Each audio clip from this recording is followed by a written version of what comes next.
जो पहनती हैं उनके लिए कान छेदन का संस्कार होता था। और फिर 10वां है विद्यारंभ। अब साथियों, ये जो विद्यारंभ है, यहाँ पे मैंने बताया था कि जो ब्राह्मण होगा वो 8 साल पे शुरू करेगा, क्षत्रिय 11 साल पे, वैश्य 12 साल पे और शूद्र नहीं शुरू करेगा। माना था ये क्यों पढ़ेंगे, खैर इनके साथ अन्याय होता रहा है,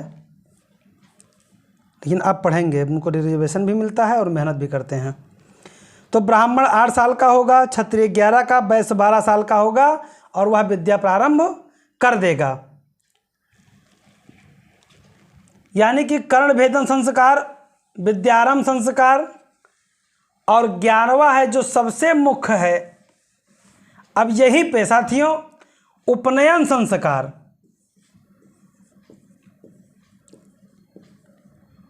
उपनयन संस्कार।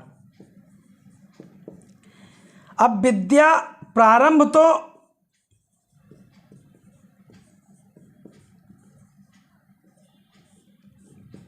लड़का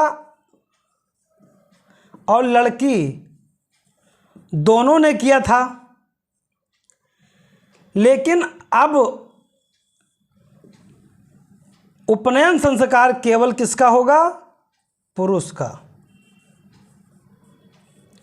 यानी महिला का यहीं पे एजुकेशन समाप्त। विद्या प्रारंभ की, जितना पढ़ ली बहुत है, इनको बुला लिया गया। अब इनका उपनयन संस्कार होगा, यानी कि अब वो हायर एजुकेशन के लिए आगे बढ़ेंगे और यहीं पे महिलाओं का हायर एजुकेशन रोक दिया गया। तो 11वां संस्कार है उपनयन संस्कार, जो उच्च शिक्षा के लिए किया जाता था, उच्च शिक्षा की प्राप्ति हेतु।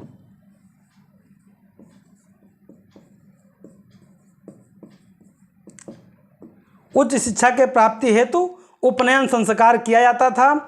और जिसका उपनयन संस्कार हो जाता था तो अगला संस्कार होता था वेदारंभ। उपनयन संस्कार के तुरंत बाद होता था वेदारंभ। ये 12वां संस्कार हुआ वेदारंभ, यानी अब वो वेद पढ़ना शुरू कर देंगे।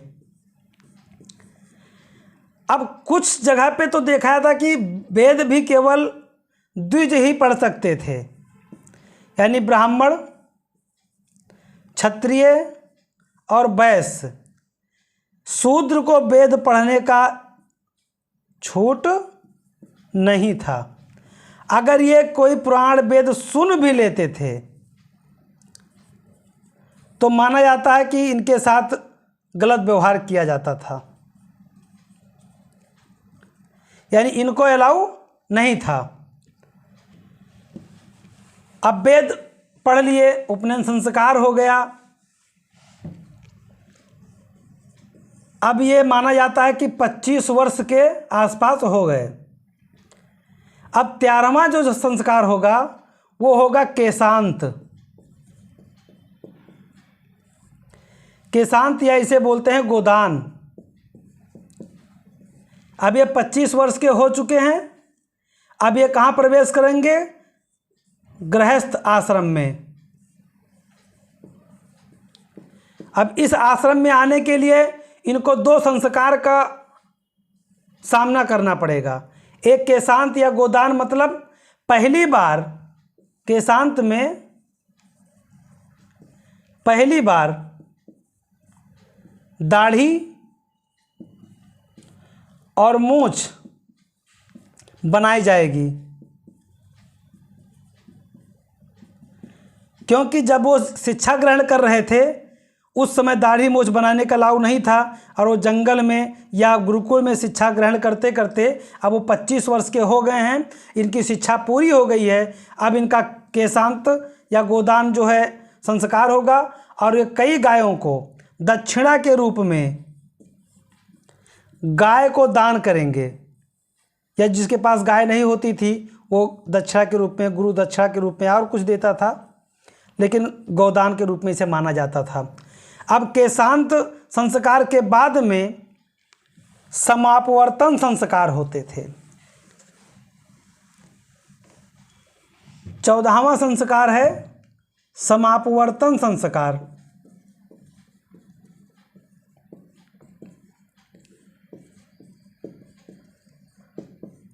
समापवर्तन संस्कार का जब केशांत करने के बाद बच्चे को नहलाया जाता था, लड़के को नहलाकर अपने घर में प्रवेश दिया जाता था। तब घर पे उत्सव, ये गुरुकुल में ना होकर घर पे होता था और घर पे एक उत्सव होता था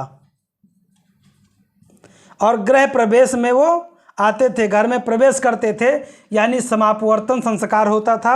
अब इसके बाद में जो बहुत ही महत्वपूर्ण संस्कार है, जिसके लिए इंसान कहा जाता है कि रोजी और रोटी दो ही चीज़ चाहिए। क्या चाहिए? रोजी और रोटी। रोजी मतलब नौकरी और रोटी मतलब विवाह। यानी लड़का है तो उसे लड़की चाहिए और लड़की है तो उसे लड़का, यानी उसको रोटी भी चाहिए। तो रोजी रोटी यही बोला जाता था, तभी यह निकला था ये सब। अब होगा 15वां संस्कार, समापवर्तन हो गया, घर में आ गए तो होगा विवाह। और विवाह होगा, अब इसको समझाने की जरूरत है नहीं, आप सबको पता है विवाह क्या होता है। और 16वां संस्कार होगा अंत्येष्टि, यानी मृत्यु। जब मृत्यु हो जाता है तो उसे अपने अपने संप्रदाय के अनुसार अंतिम संस्कार किया जाता है, उसे ही बोलते हैं अंत्येष्टि। तो साथियों, ये 16 संस्कार इंसान के गर्भ में आने से लेकर के और उसके मृत्यु तक का जो सफ़र रहा है, यही 16 संस्कार है। अब विवाह जो है, ये विवाह संस्कार है, तो विवाह भी कई प्रकार के होते हैं, 8 प्रकार के। 8 प्रकार के विवाह का वर्णन किया। अब साथ में विवाह 8 प्रकार के विवाह हमारे समाज में होते थे, जिसमें से ये जो 4 थे ये मान्य विवाह थे, और जो असुर गंधर्वीय जो 4 हैं ये अमान्य थे।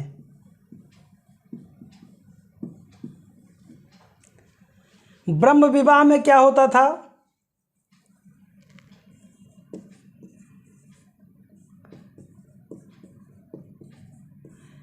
ब्रह्म विवाह में कन्या का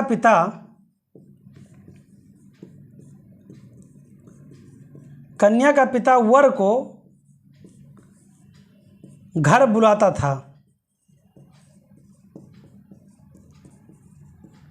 और कन्यादान करता था। ये ब्रह्म विवाह था, जो आज भी लगभग देखा जाता है। दूसरा है दैव विवाह।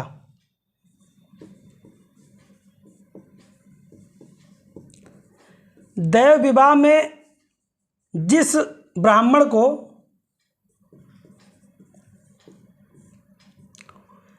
यज्ञ करने के लिए बुलाया जाता था, और जो विधिवत यज्ञ करता था, यज्ञ करने के पश्चात कन्या का पिता कन्या को उस ब्राह्मण को दान कर देता था, यानी ब्राह्मण के साथ विवाह कर देता था। आर्ष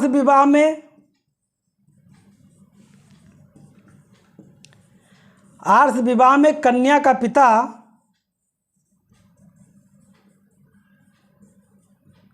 वर पक्ष से एक जोड़ी बैल लेता था, एक जोड़ी बैल मांगता था, और जो बैल देता था उसके साथ विवाह कर देता था अपने कन्या का। ये एक सिंबॉलिक इसलिए होता था कि जो एक जोड़ी बैल देने में उस समय गाय और बैल की कीमत होती थी, बहुत महत्व होता था। तो जो एक जोड़ी बैल देने में सक्षम होता था, माना जाता था कि उसकी लड़की दुखी नहीं रहेगी। तो ऐसे विवाह को आर्ष विवाह कहा गया है और यह प्रश्न कई बार आया है।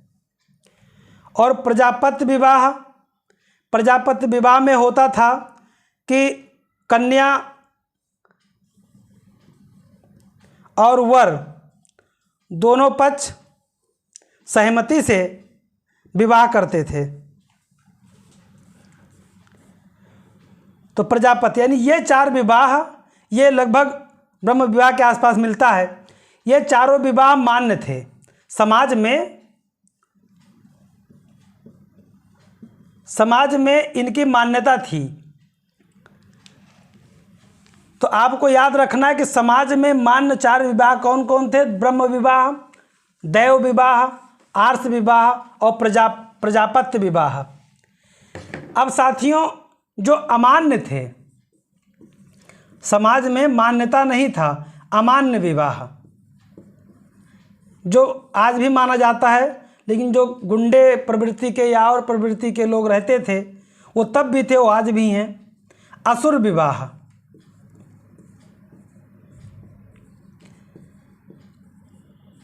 असुर विवाह में लड़की को खरीद लेते थे, लड़की को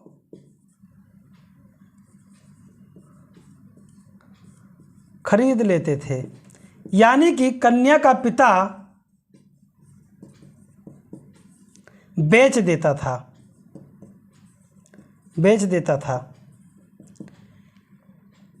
जिसके पास ज़्यादा पैसा हो, लड़की के पिता से मिलो, लड़की अपने घर ले आओ। ये था असुर विवाह।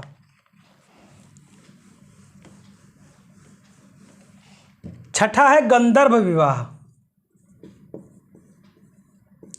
गंधर्व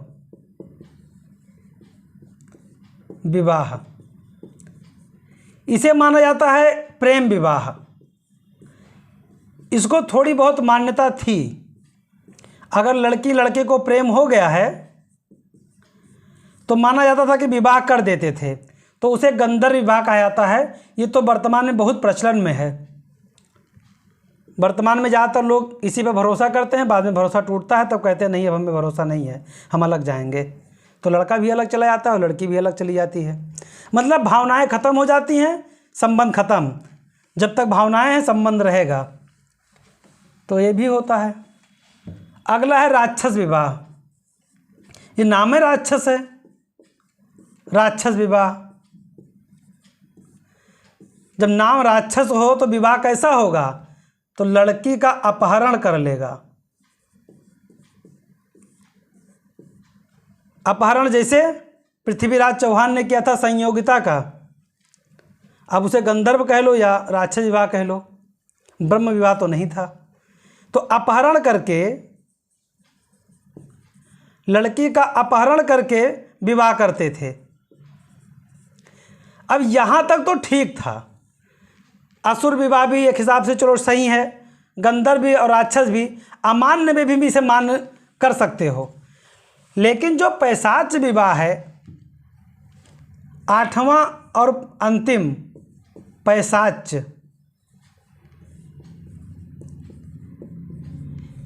ये समाज में एक धब्बा की भांति आज भी काम करता है।